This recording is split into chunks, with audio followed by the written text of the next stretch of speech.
Hello everyone and welcome to a new video.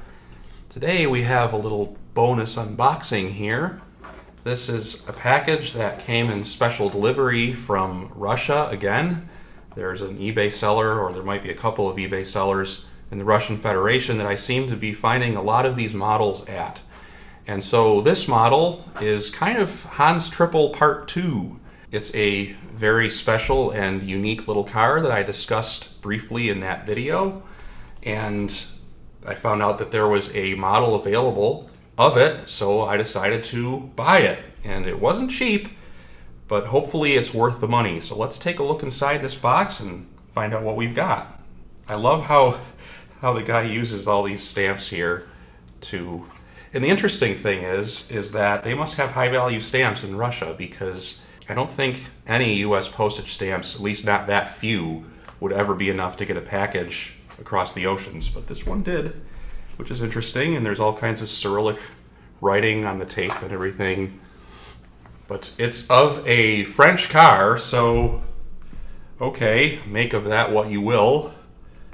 I'm going to use my X-Acto knife, and my table is a complete mess because of that model I'm building. I don't know when I'll upload this video, so if I haven't yet uploaded the model progress, go take a look at my 143 scale model if you want to see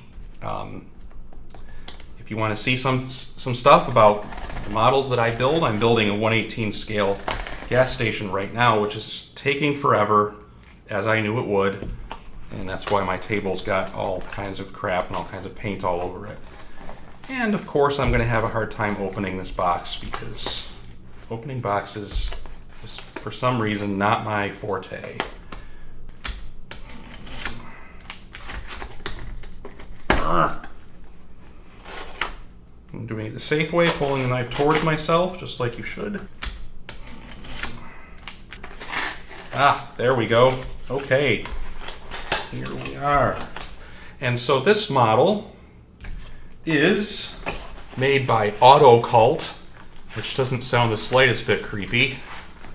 But Autocult models are made in Germany, and they specialize in really rare and unique prototypes and things like that, unusual cars. Just got some green this time, popcorn in there, which I'm going to just get rid of this and put this aside. All right, and here it is. SIOP Marathon Corsaire, and I already love the blue. Let's take a look. This is it. Let me pardon the glare. Let me see if I can... That's the car. And it's 143 scale. 1953 the car is. That's a label on here. 1953 Marathon Corsaire. Plastic. Oh, it's easy enough. All I have to do is slide it out. Just slide it out. How hard can it be? It'll be as hard as it can. Is it taped? Ugh. Ease. I don't know why I'm doing it this way. I'm not going to be able to slide it back on. Okay. I vote this side for no particular reason, using the special method to open the box so as to not damage it. Like it slides out. Ooh. Oh, it's like, that's interesting. It's like a little cardboard, like, protective Berlin Wall. That's weird. That's it has another little box inside, and I am very happy the car didn't come detached from its base. That has happened to me before with models. Slide, slide, slide. Come on, please. Please. Okay. And here it is. All right, the little Marathon Corsaire, which I've got a few 143 scale cars, and in being in proper scale and just knowing how big they are, this is comparatively small. I mean, it is a very small car. It's a microcar. So there it is. Marathon Corsaire, which is powered by Of course, the Panhard Dyna engine, a car that I talk about continuously, I know. Now, this was $100, I think, the whole purchase. Maybe that includes the shipping, I don't remember.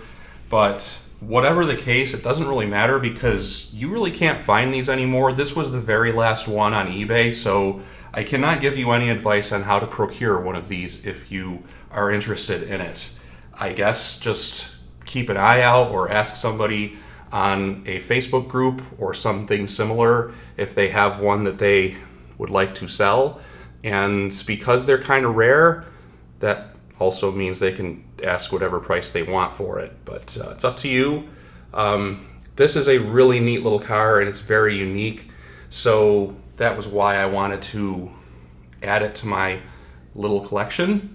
And the way the design works, as you know, those two lower headlights, those are actually, that's where the sheet metal was originally cut out for the 1950 to 52 Trippel SK10, which is really what this car is basically. And they modified the design and added those two additional headlights on the high up on the fenders, because even back then in the 50s, France had stricter laws in how the car, like where the headlights had to be, and the ride height. They raised the ride height and enlarged the glass maybe a little bit. You know, a few modifications, and then of course they used a domestic Panhard Dyna engine instead of like a, you know, Zundap motorcycle engine. It's too bad they didn't make a lot of these cars in real life, because I could see that a few people would buy it. Don't think it would do more than a few hundred, but it was worth more than 15 cars being made. Still, it's an interesting and really neat little model. I'm very happy with it. I love the color especially. And if you like this and you want to see more content like this, let me know, like leave a comment, or if you have a question, I can always try my best. And by all means, you know, share the video, subscribe to my channel, and maybe I can do some more things like this, some more unboxings. Anyway, I hope you did enjoy it. Have a wonderful day. Take care. Bye.